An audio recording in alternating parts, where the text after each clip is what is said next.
Salut les amis, j'espère que vous passez un très bel été et de très belles vacances pour ceux qui en ont.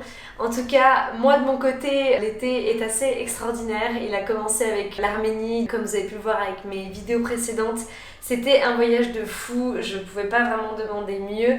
Et là, j'ai encore plein de destinations à venir où j'ai très hâte d'aller et que j'ai très hâte de vous faire découvrir encore. Aujourd'hui, je voulais vous parler de tout mon matériel photo et vidéo qui pourrait vous servir à la fois si vous voulez vous lancer sur les réseaux sociaux, mais aussi juste en fait si vous avez envie d'avoir du bon matériel pour vous faire vos propres belles photos de voyage et vos propres belles vidéos de voyage aussi. Je vais pas rentrer dans les détails de comment j'utilise quoi, je ferai des vidéos complètement séparément si ça vous intéresse. Surtout dites-le moi en commentaire, posez-moi vos questions et je serai ravie de vous faire des tutos si ça vous intéresse. Donc aujourd'hui je vais vous montrer tout ce qu'il y a dans mon sac photo / vidéo / rando. J'ai galéré de ouf pour trouver un sac qui m'allait et j'ai enfin trouvé la pépite. Et celui-là c'est un Low Pro, donc c'est une des marques classiques on va dire de sac vidéo et photo et il est parfait pour moi, même si soyons honnêtes, il est quand même franchement moche et franchement énorme aussi. En plus, vu comme je le remplis, je pense que je suis à peu près à 7-8 kilos. Mais ce que je voulais vraiment, c'est une poche pour l'ordinateur et qu'un ordinateur de 15 pouces rentre dedans, et là c'est le cas. Je voulais pouvoir mettre autre chose que de la photo et de la vidéo, donc là j'ai toute ma partie photo et vidéo. Je peux accéder directement avec cette poche sur le côté à mon appareil photo ici. Et là j'ai quand même aussi la poche extensible pour la gourde ou pour le trépied. Je peux accrocher d'autres trucs. Ce qui était hyper important aussi pour moi, c'était d'avoir le renforcement aux hanches, parce que si je fais de la rando avec, on n'a pas envie d'avoir des vieilles brides de sac à dos toutes pourries qui nous font trop mal, alors que là c'est bien rembourré à la fois ici sur les hanches et à la fois pour les épaules. Franchement, il est certes pas très sexy, mais il a tout ce qu'il me faut, donc je vous le mettrai en barre d'infos si ça vous intéresse. C'est pas du tout sponsorisé, j'ai vraiment juste passé beaucoup de temps à le chercher. Et en plus, il est à 100€, donc faut savoir que pour un sac comme ça, c'est quand même pas très cher. On commence juste, là je vous montre ici, je mets mon ordinateur. Donc j'ai un ordinateur, un MacBook Pro 15 pouces avec un processeur en plus. Je mets aussi mon disque dur. Ouh là là, je vais pas y arriver hein. Mon disque dur externe. En même temps, franchement c'est dur hein. Ici, qui est un Maxtor de 1 Tera celui-là je crois. Et il est plutôt bien, il tient la route et le fil se connecte plutôt bien parce que j'ai eu pas mal de problèmes avec des disques durs où le fil se déconnecte toutes les 2 secondes. Je mets aussi en général mon iPad ici ou mon Kindle. Ensuite en haut, là c'est rempli, je mets ma gourde ici ou sur le côté. J'ai mon casque avec le TT Apple parce qu'évidemment Apple ne prend plus de prise de jack, on est content. Et là j'ai ma pochette justement GoPro, c'est là où je mets tous mes accessoires GoPro. J'ai un baudrier, j'ai différents petits adhésifs et celui que j'aime le plus c'est le teuteux comme ça qui se pince et qui va vraiment de partout. Il peut se pincer sur les vêtements, sur le sac à dos, sur la ceinture. J'avoue que je l'utilise aussi, que je le mets dans la bouche pour avoir les 2 mains libres et tout ça, pour pouvoir faire des prises de vue aussi sympas. Lui, je trouve que c'est un des plus versatiles et du coup, je l'aime beaucoup. Ce que je mets ici aussi, c'est mon chargeur du coup de Mac. Comme ça, je le mets pas dans le dos, ça me fait pas genre une vieille bosse toute pourrie qui fait trop mal quand on marche longtemps avec son sac.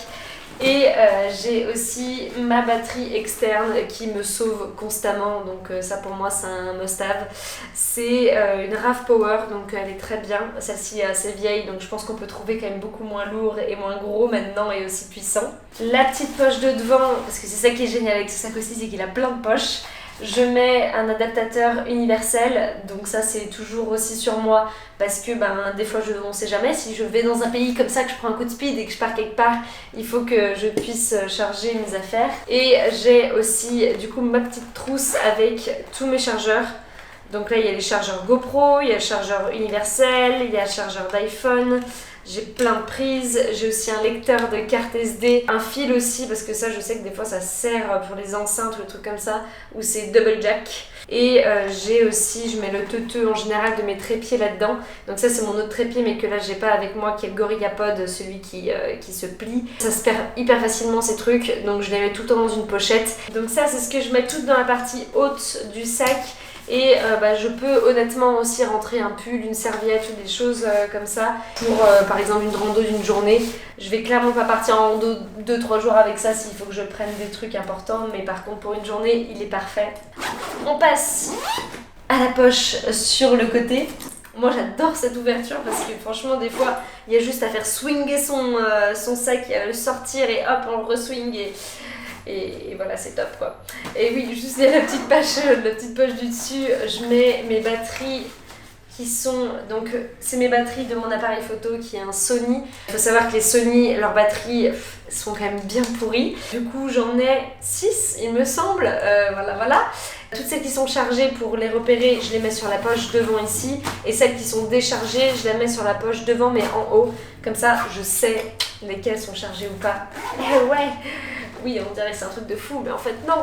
Là, quand on ouvre, j'ai l'appareil photo directement accessible. J'ai fait ma petite organisation.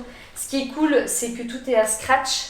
Donc je peux facilement attacher et détacher. Et là, j'aime bien aussi ces mini petites poches où j'ai pu mettre les vis de mon stabilisateur que là, j'ai pas pris.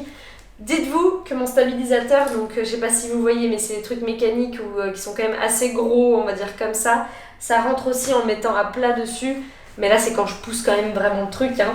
Donc ça c'est les petites vis pour être sûr que je les perde pas. Et ce que je mets ici c'est toujours une carte SD de secours, parce que ça m'est arrivé 15 milliards de fois de partir et de me retrouver sans carte SD.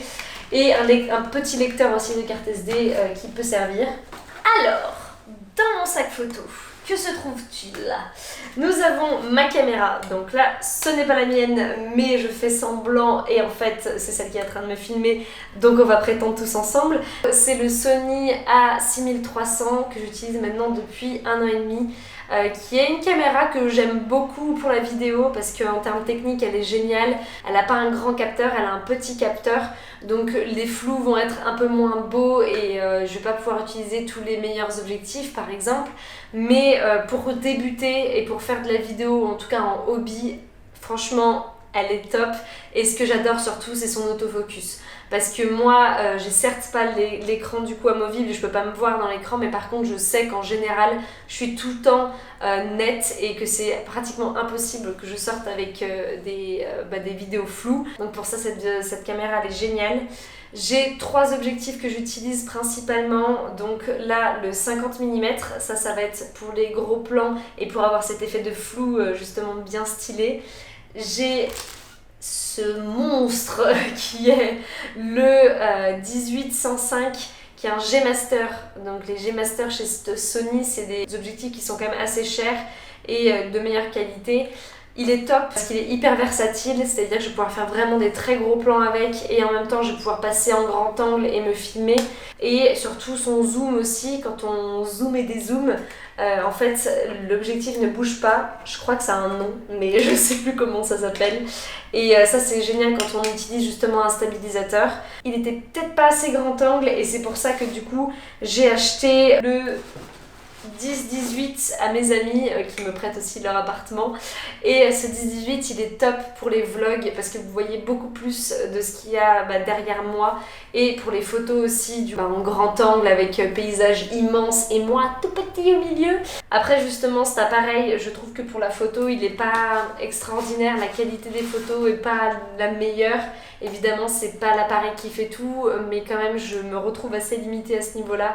Ce que je fais c'est que pour la photo j'essaye de me lancer dans l'argentique. Ça me faisait envie depuis super longtemps. J'ai fait une première pellicule et j'ai trop aimé le rendu, mais c'était en ville, donc maintenant j'ai envie d'essayer du coup pour voir ce que ça donne dans la nature. J'ai essayé en Arménie pendant 10 jours, sauf que la pellicule ne s'est jamais enclenchée et que je n'ai pris aucune photo. Voilà, on est content. De toute façon, il faut savoir qu'en photo et en vidéo, des trucs comme ça arrive tout le temps. On apprend du coup. J'ai ma pellicule en plus de rechange. J'ai du ISO 400 Fujifilm Superia Extra et c'est en couleur. J'ai 2 objectifs pour celui-ci. C'est le 50 mm C'était la caméra de mes parents. Du coup, j'étais trop contente quand ils l'ont sorti. En vrai, le grain que ça fait, enfin, il n'y a presque pas besoin de retoucher les photos, c'est quand même un vrai bonheur. Et regardez-moi ça, si c'est pas trop chou. Genre la pochette à objectif est déjà trop chou aussi. Donc mon deuxième objectif, c'est un 16 mm. Ensuite, qu'est-ce que j'ai? J'ai tous les petits gadgets. Ouais, en une seule poche, j'arrive à tout rentrer. Et il n'est pas immense ce sac en vrai. J'arrive à rentrer tout ça dans une seule petite case. Donc qu'est-ce que tout ça? C'est les filtres. Donc j'ai le filtre polarisant, le filtre ND qui est variable en fait, qui me permet justement quand c'est trop lumineux de le mettre et de pouvoir quand même conserver du coup la netteté de l'image et tout ça. J'ai ma petite case donc pour mettre toutes mes cartes SD. J'en ai un paquet et encore elles sont pas toutes là. J'ai du scotch parce que ça peut toujours servir. Ensuite j'ai le mini trépied que j'utilise soit pour le téléphone, soit pour mon stabilisateur. Les petites cartes pour faire la balance des blancs. Et mon chargeur du coup de batterie Sony. Très utile vu que j'en ai 6 quand même. Hein.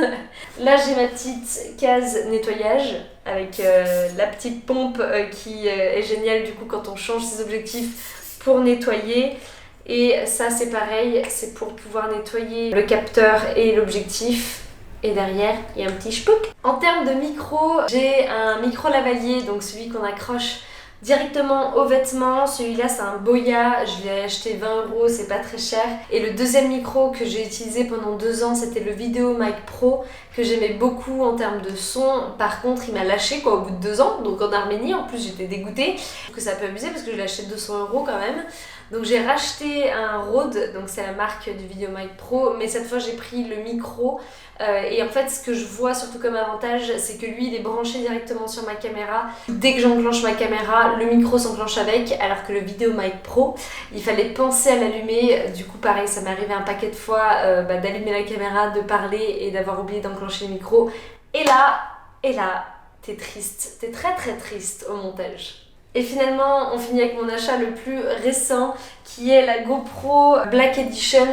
Franchement, je l'adore. Pour l'instant, j'en suis super contente. Donc là, j'ai le truc qui se met sur la tête, qui est plus utile, je trouve, que le baudrier parce qu'il est plus rapide à mettre. Par contre, il faut s'attendre à avoir la bonne grosse trace sur le front. J'adore avoir l'écran derrière parce que moi, dites-vous, la dernière GoPro que j'avais, je crois que c'était la 3, la Silver 3. On peut aussi commander la GoPro avec la voix. Il y a un mode accéléré, il y a un mode ralenti, ça fait du 4K. Et en plus, elle a plus besoin d'une énorme case comme celle d'avant. Et le son du coup est quand même vachement meilleur. Il n'est pas parfait, mais il est quand même vachement meilleur. Donc c'est quand même possible de vlogger avec. Je pense sincèrement que si vous faites juste des vidéos de voyage pour vous, du coup ça peut être une caméra qui suffit largement. Surtout si vous voulez quelque chose qui est hyper versatile, je pense vraiment que ça peut être un très très bon choix. Et ben voilà les amis, je crois que j'ai fait le tour de tout mon matériel photo et vidéo. Ça fait déjà pas mal. Il me manque juste mon stabilisateur qui est un Zion Crane, la version 1.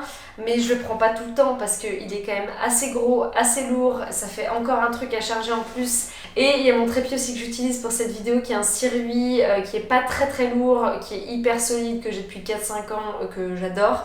Donc je vous le mettrai aussi. Dans tous les cas, je vous mets tout dans la barre de description si ça vous intéresse. Si vous avez des questions sur quoi que ce soit, n'hésitez pas à me les poster en commentaire. Et surtout, dites-moi du coup si des tutos un peu plus poussés vous intéresseraient, sous quel format, voilà, exprimez-vous, je vous écoute, n'hésitez pas. En tout cas, merci beaucoup, j'espère que cette vidéo vous sera utile et moi, je vous dis à très bientôt dans une prochaine vidéo. Ciao!